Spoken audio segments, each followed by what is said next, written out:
ಅಹಿಂದ ನಾಯಕರು, ಆಯಾ ಪಕ್ಷಗಳಿಗೆ ಮತ ತರುವ ಶಕ್ತಿ ಇರುವ ನಾಯಕರು ಯಾರಾದರೂ ಇದ್ರೆ ಅದರಲ್ಲಿ ಸಿದ್ದರಾಮಯ್ಯನವರು ಅಗ್ರಗಣ್ಯರು. ಜನರ ವಿಶ್ವಾಸವನ್ನು ಗಳಿಸಿಕೊಂಡಿರ್ತಕ್ಕಂಥ, ಮತ ಸೆಳೆಯುವ ಆಕರ್ಷಕ ವ್ಯಕ್ತಿತ್ವ ಇರ್ತಕ್ಕಂಥ ವ್ಯಕ್ತಿ ರಾಜಕಾರಣಿ ಯಾರಾದರೂ ಇದ್ರೆ ಅವರು ಸಿದ್ದರಾಮಯ್ಯನವರು. ಅವರ ತೇಜೋವಧೆ ಮಾಡತಕ್ಕಂಥ ಕೆಲಸವನ್ನ ಬಿಜೆಪಿ ತಮ್ಮ ಮೊದಲ ಅಸ್ತ್ರವನ್ನಾಗಿ ಮಾಡಿಕೊಂಡಿದೆ. ಕಾರಣ ಇಷ್ಟೇ, ವಿರೋಧ ಪಕ್ಷದಲ್ಲಿರುವ ಯಾವ ನಾಯಕರು ಜನರ ವಿಶ್ವಾಸವನ್ನು ಗಳಿಸಿ ಮತ ಸೆಳೆಯುವ ಶಕ್ತಿ ಹೊಂದಿರ್ತಾರೆ ಅವರನ್ನ ದುರ್ಬಲಗೊಳಿಸುವುದು ಬಿಜೆಪಿಯ ಒಂದು ಬಹುಮುಖ್ಯವಾದ ಅಜೆಂಡಾ.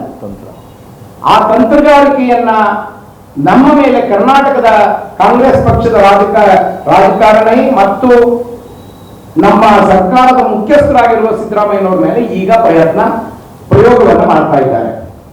ಇದು ಸಿದ್ದರಾಮಯ್ಯನವರಿಗೆ ಮಾತ್ರ ಪ್ರಯೋಗ ಮಾಡ್ತಿದ್ದಾರೆ ಅಂತ ಅಂದ್ರೆ ಅದು ಅರ್ಧ ಸತ್ಯ.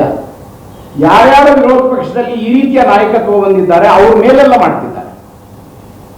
ಅರವಿಂದ್ ಕೇಜ್ರಿವಾಲ್ ಅವರು ದೆಹಲಿಯ ಮುಖ್ಯಮಂತ್ರಿ, ಬಿಜೆಪಿಯನ್ನ 2 ಬಾರಿ ಸೋಲಿಸಿದ ಬಹಳ ಜನಪ್ರಿಯವಾದ ಮುಖ್ಯಮಂತ್ರಿ ಆಗಿದ್ದವರು.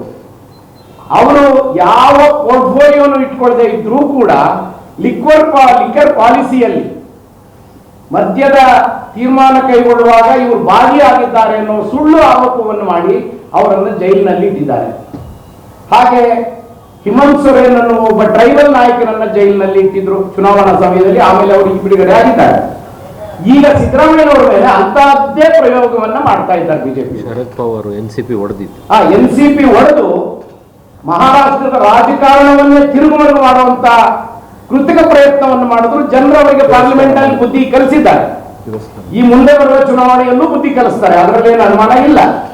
ಆದರೆ ಇಂಥ ಪ್ರಯತ್ನವನ್ನ ಬಿಜೆಪಿ ಅವರು ಮಾಡ್ತಿದ್ದಾರೆ ಅನ್ನೋದಕ್ಕೆ ಬಹಳ ಮುಖ್ಯವಾದ ಇನ್ನೊಂದು ಸಾಕ್ಷಿ ಏನು ಅಂದ್ರೆ, ಇಡಿ ಅವರು ಈವರೆಗೆ ಮಾಡಿರ್ತಕ್ಕಂಥ ದಾಳಿಗಳಲ್ಲಿ 98% ವಿರೋಧ ಪಕ್ಷದ ರಾಜಕಾರಣಿಗಳು ಮತ್ತು ನಾಯಕರ ಮೇಲೆ ಮಾಡಿದ್ದಾರೆ.